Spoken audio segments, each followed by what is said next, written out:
So for those of you who don't know him, let me introduce today's speaker, Ron Abramitzky, the Stanford Federal Credit Union Professor of Economics, and for those of you who don't know, Senior Associate Dean of the Social Sciences. So we're truly in the best company. His work focuses on immigration and income inequality. And the book he's going to be talking about is Streets of Gold, America's Untold Story of Immigrant Success, which was co-written with Lee's son.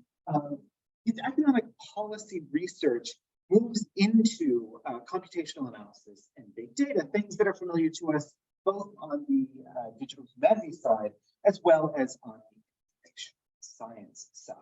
And this is really why I'm so excited that we finally got to Vesta, because I think what is so exciting about this work is that it unites a lot of what we care about in humanity with an approach to information analysis and big data that is at once typical of economic analysis, but also shows a different side to the kind of computational move that we make over in CESTA. Now, I would be remiss in saying if the real reason I wanted you here is because we're both members of a large group through HAI. There's what, 13 of us now? And some of you may have heard me present the Literary Labs part of that effort last year.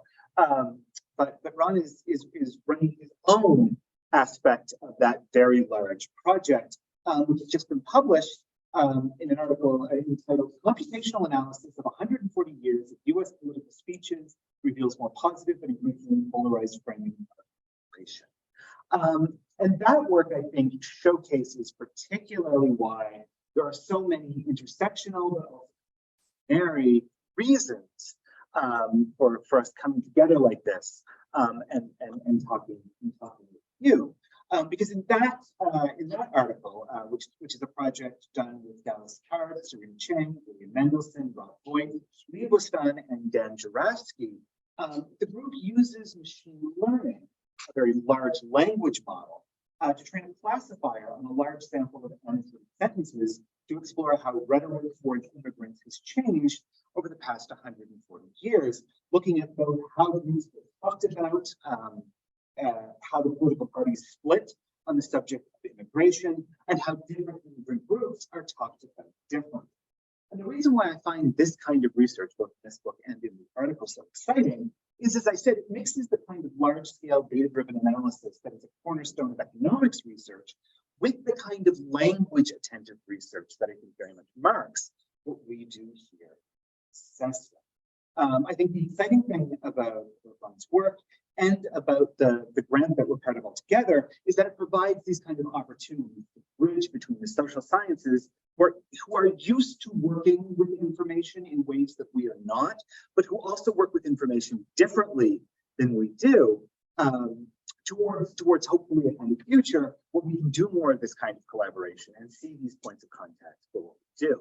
And so I'm very excited today. Please join me in welcoming Professor Abramitzky.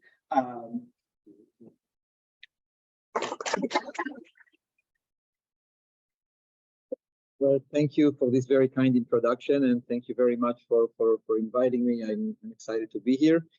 And I'm going to share some of the findings from Streets of Gold. It's, as Mark said, my new book with my long-term collaborator and friend, Leah Bustan from Princeton.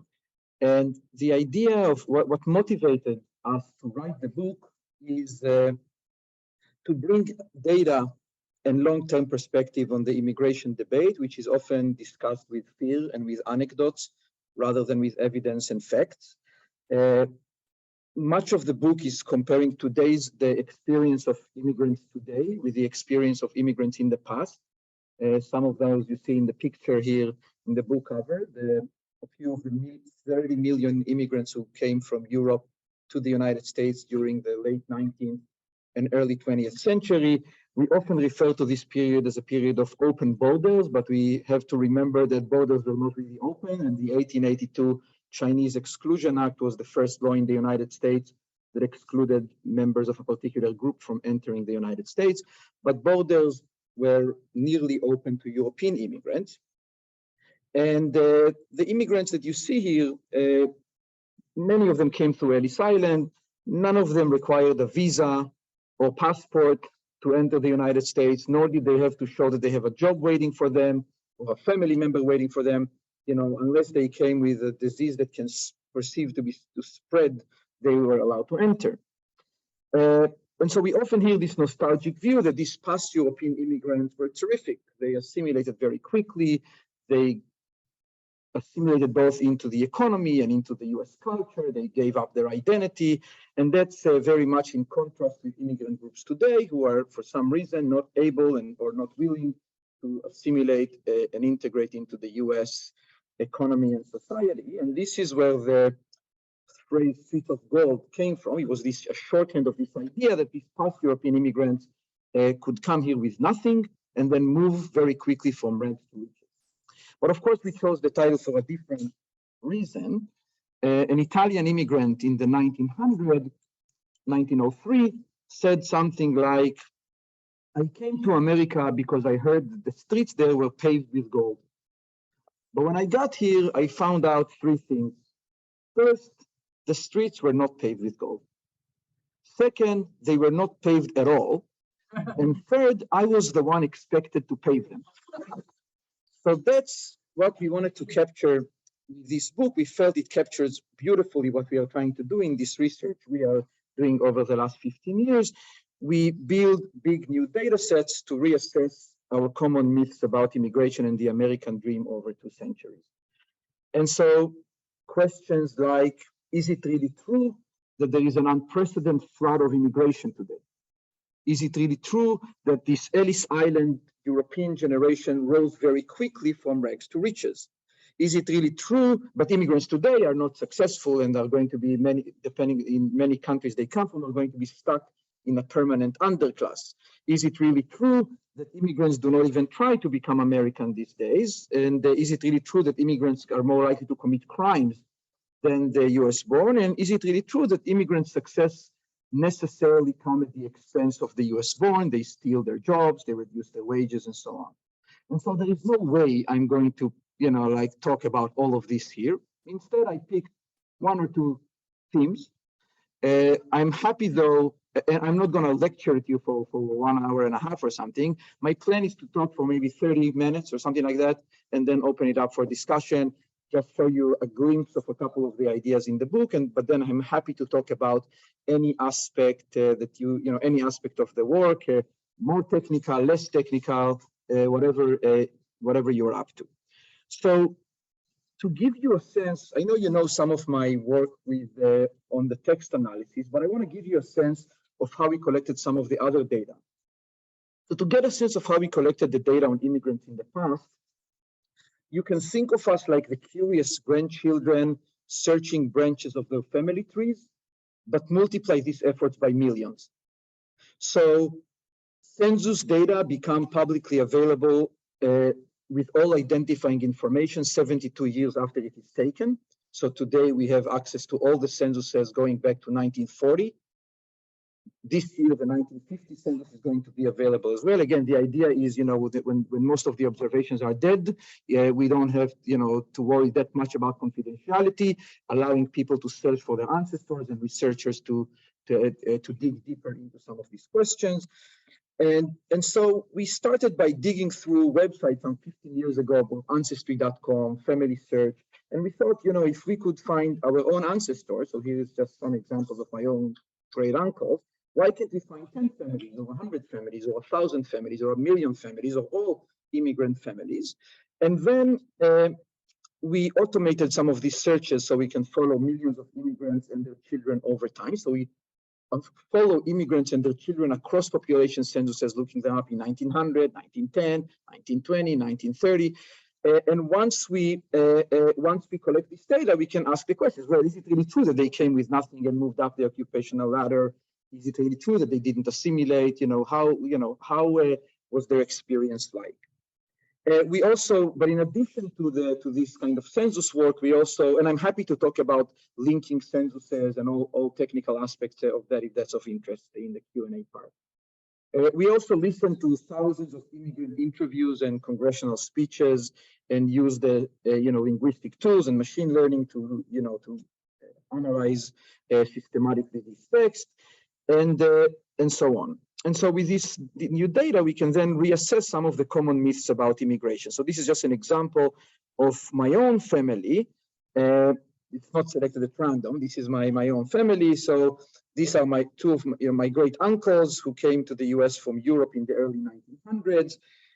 We can follow my family across the censuses of population. The father, Jacob, was listed in the first census when he first arrived as a junk driver.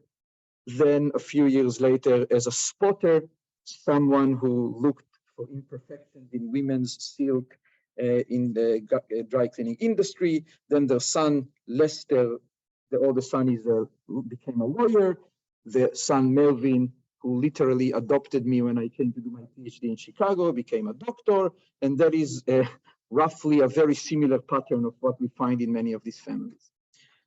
And so if I had to summarize for you what's the takeaway from the work, is that, the American dream means different things to different people. But the American dream, when it means, for immigrants, that means, that here is a country where immigrants can come and they and their family can eventually make it in the US. This American dream is just as alive today as it was 100 years ago. But it is, and has always been, a novel rather than a short story. So think about this novel as having 3 chapters or 3 parts. The first part of the novel, immigrants at least double their income by leaving the home country, often much poorer home country than the US. If you think you will not find any policy that the World Bank can come up with to alleviate global poverty that is as effective as allowing people to move across borders. So if you take a US perspective, you might ask yourself, is it good for the people here? Is it not good for the people here? But if what you care about is global poverty, there is no better policy of alleviating global poverty than allowing people to move. Then the second, and that has always been the case. Then the second part of this novel, well, there is no rags to riches. The rags to riches is a myth. There has never been rags to riches. In fact, both parts of the rags to riches story are myth. Many immigrants did not come in rags.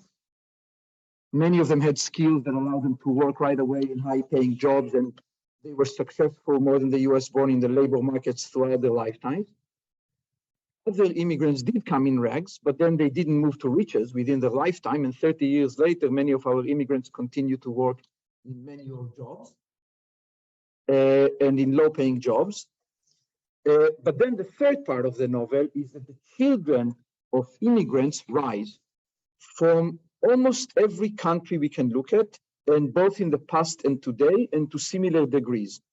And it is that part of the story that I am going to talk to you about today.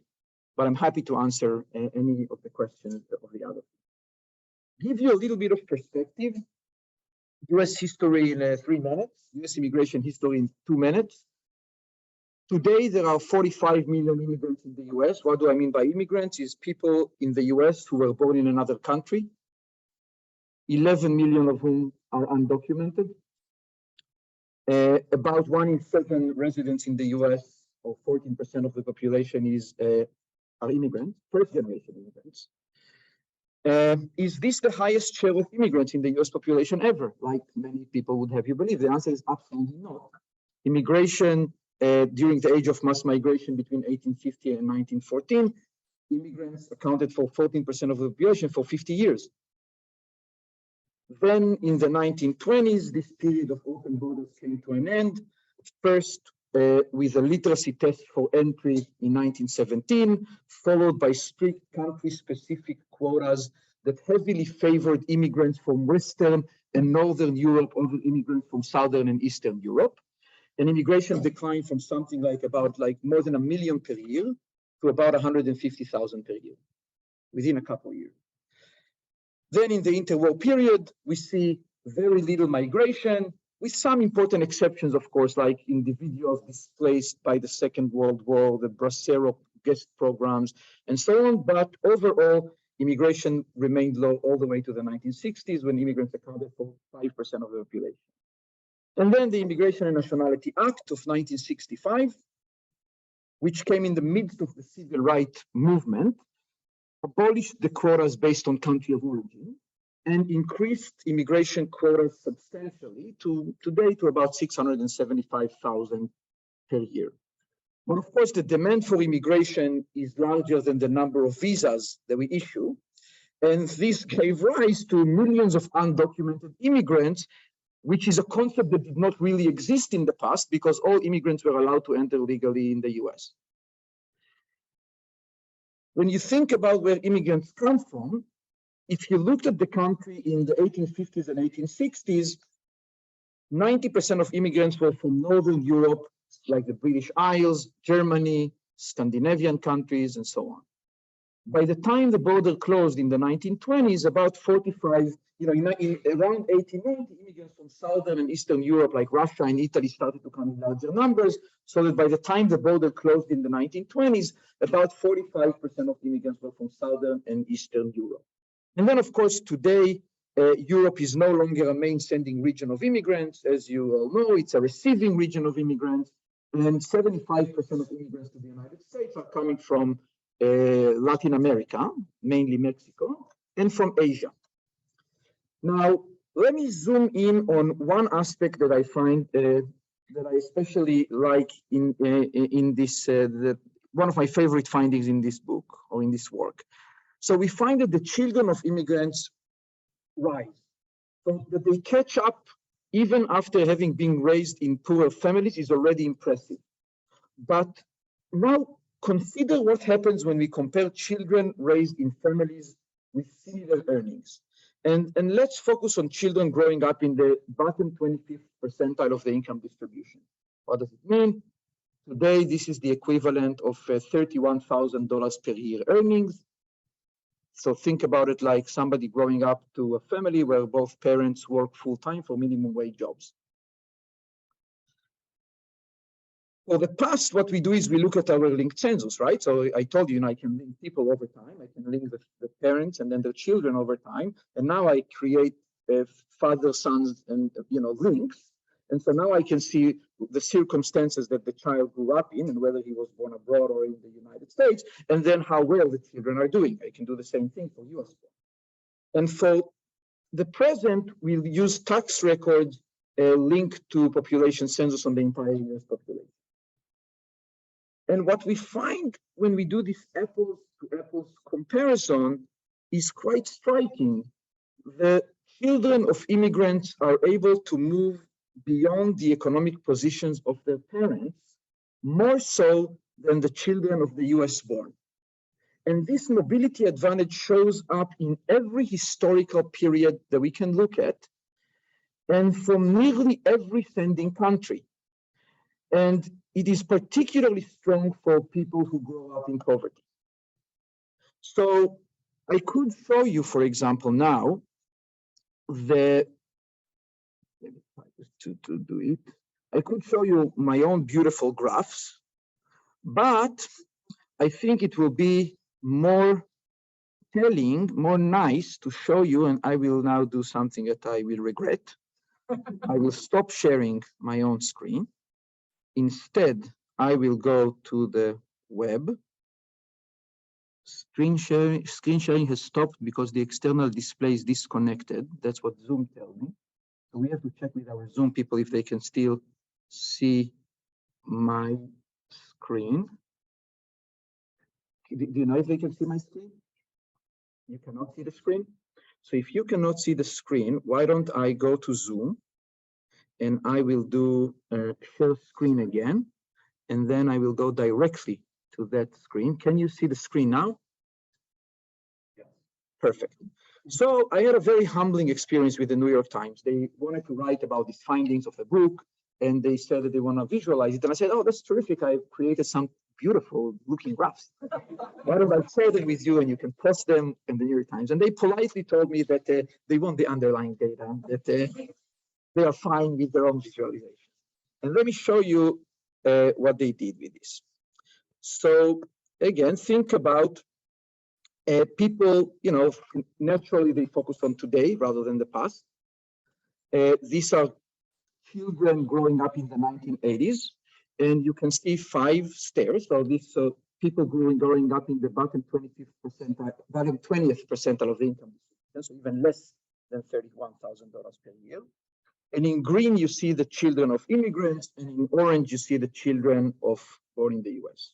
And as you scroll and read the article, these little people are starting to climb. You will notice that they bend their knees as they climb up to the lower middle class and to the middle class and to the upper middle class and then to the top 20th percentile. And of course, many people left poverty, including US born and children of immigrants, but you can see that the tendency to leave poverty is much larger among immigrants than among the US born.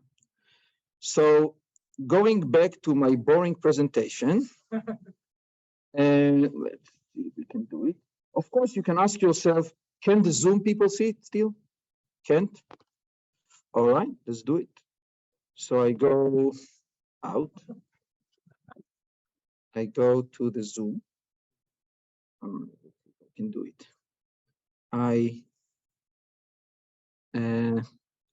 What should I do? Stop share. Stop share. Then share again. Oh, but then, wait, I know, but there is something that if I share the PowerPoint, we learned before, I have to first make it large. I have to make sure it doesn't have subtitles. It doesn't. Then I have to, let's see, get out of this screen. We'll make it happen. And then I go back and I go share screen, share screen, and I go directly to the presentation. Does that work? Share. Do you have it in Zoom? It's working. Perfect. So now we have to make sure that the subtitles always let me feel so bad about myself because the computer understands about 50% of what I'm saying. And I wonder if people also can only understand about 50% of what I'm showing. But let me see it. I don't see it here on my computer now. Okay, can you see it in Zoom? It's good. Of course, you ask yourself, that's all immigrants, but what about, let's do it country by country and in all periods, right? So let's look at the immigrants who grew up in 25th percentile in the past. On the left, late 19th century, on the right, early 20th century, or early to mid 20th century. And let's do it country by country. See, on average, how people who grew up in the bottom 25th percentile of the income distribution, how far along do they get in their careers when they grow up? And so you see that the US born on average get to around the 41st, 42nd percentile.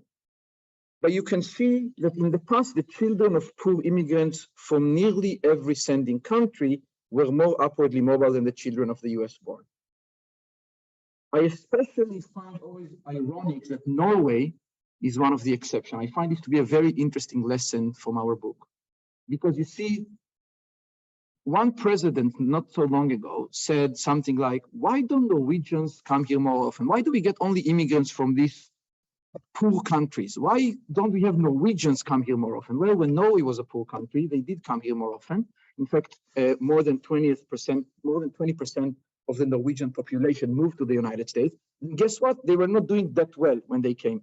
Many of them were fishermen in Minnesota, and their children were not that upwardly mobile. And so when you want to have a lot of Norwegian immigrants from today, what happens is what we see over and over again in this book is this nostalgic view from 100 years perspective that you see that immigrants today from Norway are doing tremendously well and they are very integrated into the US, but they came 100 years ago. So in 100 years or in 20 years, there will be another person giving a talk here about Mexican immigrants, and they will say, why don't Mexican immigrants come here more often? Why don't we have, more Mexicans and fewer immigrants from the next favorite country, like that you don't like? So that's kind of one thing that we find over and over again in many of the places that we look at. And then let's look at immigrants today. Of course, today immigrants come from all over the world, not mostly from Europe. So you have a lot of points here. And you can see that the children of poor immigrants, children who grew up in poverty, from nearly every sending country are more upwardly mobile than the children of US born today as well. In fact, the children of immigrants from Mexico and the Dominican Republic today, for example, are just as upwardly mobile as the children of Swedes and Danes 100 years ago. And so of course you will notice a few exceptions. The children of immigrants from poor Caribbean countries like Haiti, Trinidad and Tobago, and Jamaica. Now, if this picture is for the sons of immigrants. If I showed you a similar, maybe I should. If I showed you a similar picture for the daughters of immigrants, so again, this is the picture you saw before, the sons of immigrants. On the right, the daughters of immigrants who grew up in poverty. You will notice that the daughters of immigrants from those countries are doing very well, much better than the daughters of the US born. And so we feel that these findings about immigrant sons from those countries not doing as well as the sons of US born have to do more with race issues, incarceration, discriminations against Blacks, rather than from the immigration story in itself. And so, by the way, all of these pictures show you comparisons between the children of immigrants and the children of white US born. I didn't want to mix it and show you this relative to Blacks, because then immigrants look tremendously better, but then people will say, well, you know, you're comparing. So I wanted to give the US born the best chance of having high mobility by focusing on the children of whites. But we believe that this picture, and we have some reasons and some stories of why that might be the case that we can talk about later. Now, why is it that the children of immigrants do so well? Well, but first of all, before I say this, so if your notion was that immigrants from some countries, they come here and they never make it, and they are going to be stuck in a permanent underclass, I hope that this picture shows you that that is absolutely a myth. Now, you might ask, why is it that they are doing so well? Well, now it's tempting to come up with stories of like immigrant exceptionalism. Well, of course, the immigrants are so amazing. They're entrepreneurial, they invest more in the education of their children. They are so terrific to come here, they have to be motivated and so on. And that might in part be true. But what we find in the data is evidence for another more striking and stronger explanation of these patterns that has to do more with location. Immigrant parents tend to move to locations in the United States that offer high upward mobility for everyone. In the past, this meant that immigrants largely avoided the US South, which was a place of low economic mobility. Whereas in contrast, the US born tend to be rooted in place and not move that much. And when you think about it, it's not very surprising, because if you are born in a certain location in the United States, your parents are born there, maybe even your grandparents were born there. You have your network there, your friends there. This is so moving to opportunity for you means moving away from home. And moving away from home is hard. And you don't move away from home just calculating these economic returns to going to different locations. It's a much deeper decision. But immigrants have already moved across the ocean. They already moved away from home. So they may as well, they don't have these deep, strong connections in the US. They may as well move to a place that offers high mobility and economic opportunities for them and their children.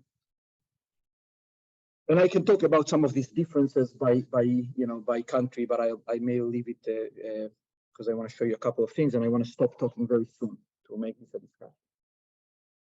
So what else? I'll skip some of the cultural assimilation stuff. We try to look at other things like, not just the economics, like to what extent they learn English, marry outside of their group, move away of immigrant enclaves, give their children American sounding names.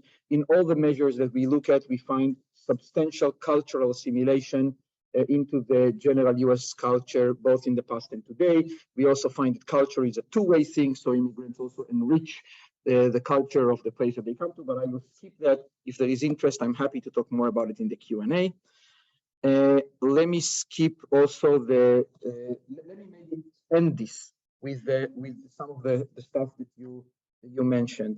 So you might think, well, if I'm telling you such an optimistic story here, why is it so hard to pass immigration reform in this country? You know, immigration system hasn't changed through legislation since the 1990s. It's all a presidential decrees kind of a thing. You know, it's very hard to come up with a bipartisan legislation. But in fact, if you look at 2020 Gallup survey, 75% of Americans say that immigration is a good thing for this country. And so when we look at the congressional speeches, we also find that attitudes towards immigrants are more positive now than at any point in US history, but it is much more divided by political parties. So I'll briefly tell you some of these, but just to say, one of the motivations for this is, again, going against this anecdotes and nostalgia when you think about the past. So, you know, I worked hard to find a quote that I can show in a seminar about attitudes towards immigrants by Trump, and people would say, well, you know, some of these sentiments that are kind of heard now by mainstream politicians are absolutely unheard of. We had never heard them before. Well, if you know your history, you know that that's not true. You know, here is Senator Henry Cabot Lodge, with a Harvard PhD in history, senator in Massachusetts, that was one of the architects of the Dillingham Commission report that put an end to the age of mass migration during the 1920s.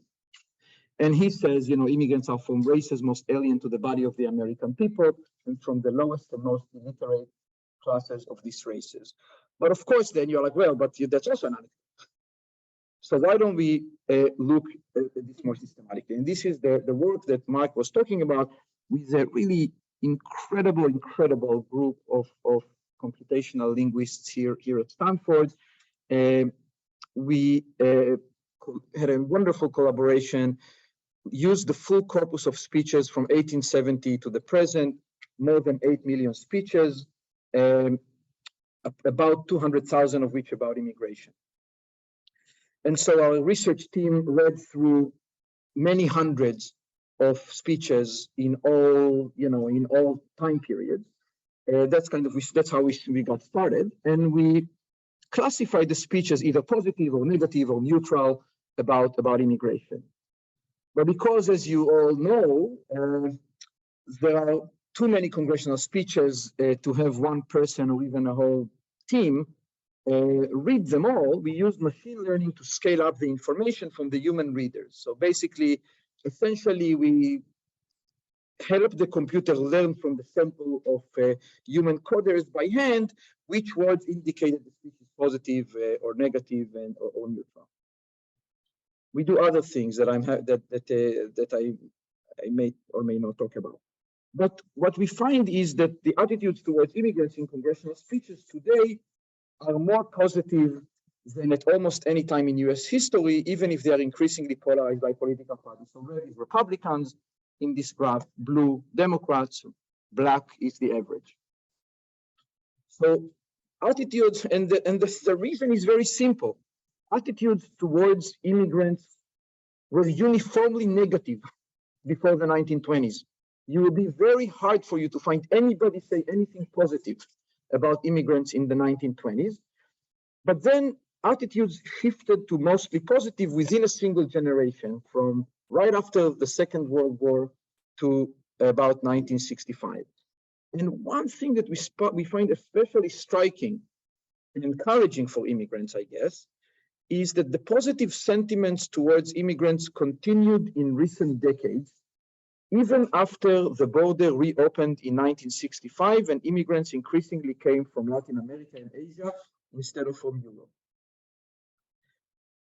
But of course, our current partisan divide on immigration is widening over the past few decades, with the Republican Party becoming increasingly disapproving of immigration. And in the past 20 years, when we dig deeper into what exactly they are saying, Republicans have referred to immigration much more frequently using words associated with crime and illegality, and Democrats mostly talk about family contribution, you know, when they speak about immigration.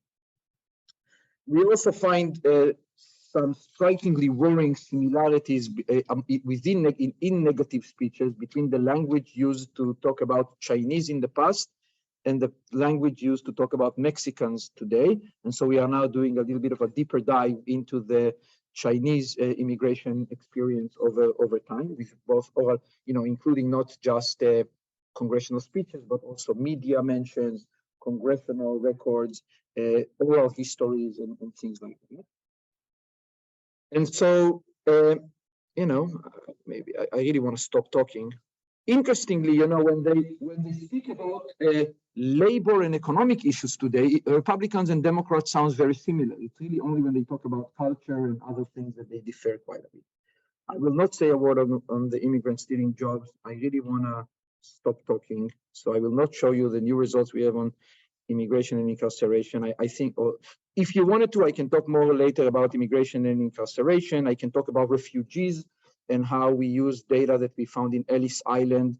When we hear an hour-and-a-half long speech of immigrants, I went to Ellis Island. I list, you can hear immigrants talking. I asked them, oh, how many of them do you have? It turns out they do the whole project about they're doing like retrospective interviews with immigrants who came to Ellis Island, with about 1,500 immigrants. So we digitize those, we listen to them, we use we can then assess how good their English really is, for example. We can also link them up to the census, see how their subjective experience corresponds to some objective reality that we see in the census. And we can also do things like, because the first half an hour they talk about why they came, we can see who came because of wars, persecution, pogroms, and who came because of family, economic reasons. And then, one of the things we find, for example, is that refugees, those who came because of wars and persecution and pogroms, end up having better English later in life relative to economic immigrants.